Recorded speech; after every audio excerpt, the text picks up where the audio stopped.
Hola, ¿cómo están? Mi nombre es José Mauricio Contreras Moreno, soy estudiante de la Universidad de Anáhuac Cancún de la carrera de Medicina y este video se trata acerca del ángulo iridocorneal, del humor acuoso y de la fisiología del humor acuoso. El ángulo iridocorneal está delimitado por la córnea, por el iris y por la esclera. El epitelio del cuerpo ciliar va a secretar el humor acuoso, que va a fluir de la cámara posterior a la cámara anterior y de ahí va a acceder a la malla trabecular del ángulo iridocorneal al conducto de Schlenn y de ahí a las venas epiesclerales. La base del cuerpo ciliar va a ser el músculo ciliar, que va a poseer células musculares meridoniales que van a servir para la acomodación. Como ya se explicó anteriormente, el ojo va a tener dos cámaras, una cámara anterior y una cámara posterior. En la cámara anterior va a estar localizado el ángulo iridocorneal y también va a tener unas estructuras adyacentes. Un ejemplo es la línea de Schwabel, que esta línea va a ser la estructura más anterior, va a ser de aspecto blanquecino y anatómicamente va a marcar la terminación periférica de la membrana de Descemet y el límite anterior de la malla trabecular. La malla trabecular se va a extender en la línea de Schwabel y en el espolón escleral. Va a tener una anchura aproximadamente de 600 micras y en personas jóvenes va a tener un aspecto de vidrio esmerilado translúcido.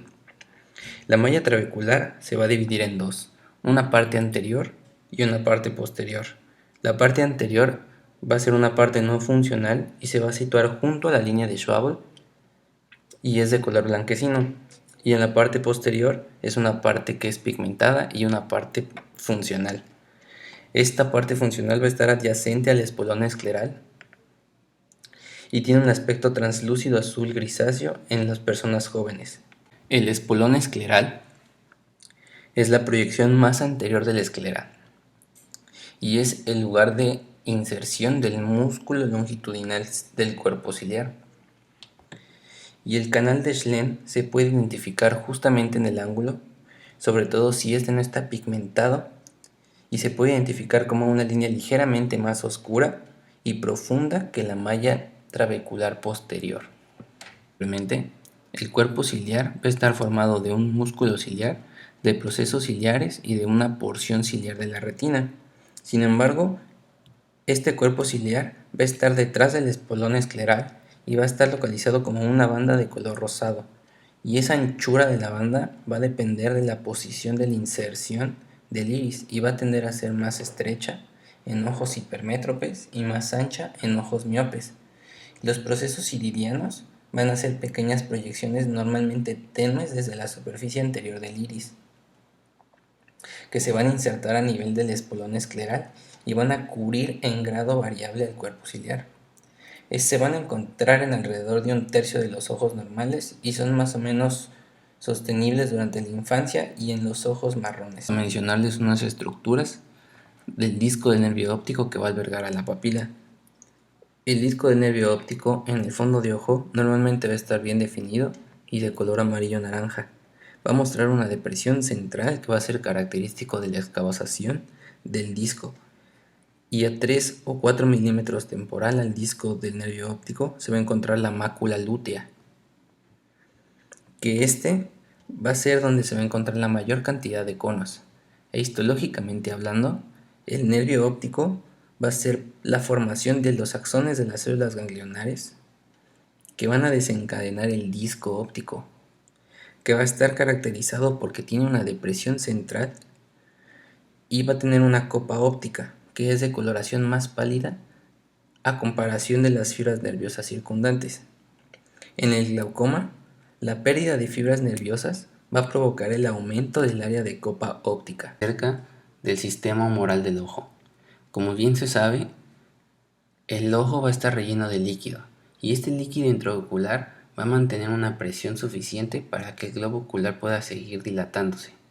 Este líquido se puede dividir en dos, en un humor acuoso y en un humor vítreo. El humor acuoso va a ser un líquido que va a estar circulándose con libertad, mientras que el humor vítreo a veces denominado cuerpo vítreo, va a ser una masa gelatinosa cuya cohesión se va a mantener por una fina red fibrilar que va a estar compuesta de moléculas de protoglucanos. Tanto el agua como las sustancias disueltas pueden difundirse con lentitud por el humor vítreo, pero el flujo de líquido va a ser muy escaso. En cambio, en el humor acuoso, este va a estar formándose y reabsorbiéndose constantemente. El balance entre su formación y su reabsorción va a regular el volumen y, por lo tanto, va a regular la presión total de los líquidos intraoculares. La formación del humor acuoso va a estar dada por el cuerpo ciliar y va a estar a una velocidad media de 2 a 3 mililitros minuto. Básicamente, la integridad de los procesos ciliares van a ser unos pliegues lineales que sobresalen del cuerpo ciliar hacia el espacio que va a quedar detrás del iris, donde se fijan los ligamentos del cristalino y del músculo del globo ocular.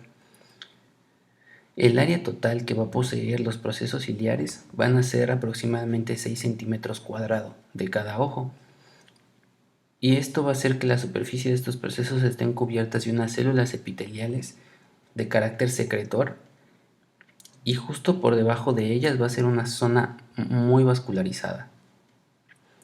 El humor acuoso se va a formar casi por completo mediante un mecanismo de secreción activa por el epitelio de los mismos procesos ciliares. Este proceso va a comenzar por el transporte activo de los iones de sodio hacia los espacios que van a quedar entre las células. Esto va a hacer que los iones de cloro y de bicarbonato van a mantener una neutralidad eléctrica, y una vez que todos estos iones se sumen, van a provocar el desplazamiento osmótico del agua desde los capilares sanguíneos que se hallan debajo de los mismos espacios intracelulares en el epitelio, y la solución resultante va a fluir de estos espacios de los procesos ciliares hacia la cámara anterior del ojo. Una vez que el humor acuoso se ha formado por los procesos ciliares, pasa primero por la pupila hacia la cámara anterior del ojo. Después va a circular por delante del cristalino hacia el ángulo de la córnea y el iris. Va a seguir por las trabéculas hasta el conducto de Schlenn, y de ahí va a desembocar hacia las venas acuosas para después desembocar hacia las venas extraoculares. Para poder saber acerca del drenaje del humor acuoso, debemos de saber que la estructura más importante es la malla trabecular, ya que es por la que pasa el 90% del humor acuoso y está situada en la cámara anterior, justamente en el ángulo. Esta malla trabecular se va a dividir en tres componentes: una malla uveal, que está caracterizada porque tiene bandas en forma de cordón recubiertas por células endoteliales que se van a originar en el estroma del iris y del cuerpo ciliar. Estos espacios intratrabeculares van a ser relativamente grandes y van a ofrecer una poca resistencia al paso del humor acuoso. La malla esclerocorneal va a estar situada fuera de la malla uveal y va a representar la porción más gruesa de todo el trabeculado. Va a estar compuesta por capas de banda de tejido conectivo que van a estar recubiertas por células pseudoendoteliales, y los espacios intratrabeculares de esta malla son más pequeños que los de la malla uveal, por lo que van a oponer más resistencia al flujo. Y la malla yuxtacanalicular o cribiforme es la parte más externa de toda la malla trabeculada. Se une la malla esclerocorneal con el endotelio de la pared interna del canal de Schlenn y está formada por células integradas en una densa matriz extracelular con estrechos espacios intracelulares, y es donde se ofrece más resistencia al drenaje del humor acuoso.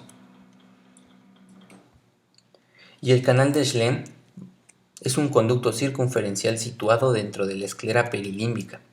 La pared interna va a estar tapizada por células endoteliales fusiformes e irregulares. Dichas células van a poseer invaginaciones o vacuolas gigantes que van a parecer transportar el humor acuoso mediante formación de poros transcelulares. Y la pared externa de este canal va a estar recubierta por células lisas planas que van a contener los orificios de los canales colectores, que van a dejar al canal de Schlenn en ángulos oblicuos y van a conectar directa o indirectamente con las venas espiclerales.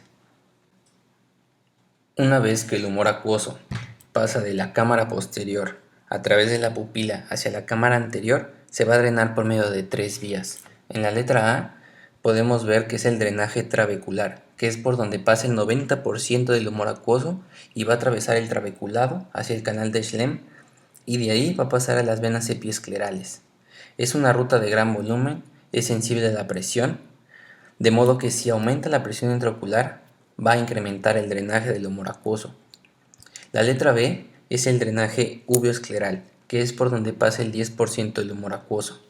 Va a pasar a través de la parte anterior del cuerpo ciliar hacia el espacio supracoroideo y de ahí va a drenar a la circulación venosa del cuerpo ciliar, la coroides y la esclera. Y la letra C es que parte del humor acuoso también va a ser drenado a través del iris. Esto sería todo por el tema y podemos concluir acerca del ángulo iridocorneal, que va a ser una estructura que va a estar delimitada por el iris, por la córnea y por la esclera, y del humor acuoso, que va a ser formado principalmente por los procesos ciliares a una velocidad de 2 a 3 mililitros minuto, y que su principal drenaje va a ser la malla trabecular a través del conducto de Schlemm y en un 10% a través de un drenaje uveoescleral. Muchísimas gracias por ver este video, nos vemos en la próxima.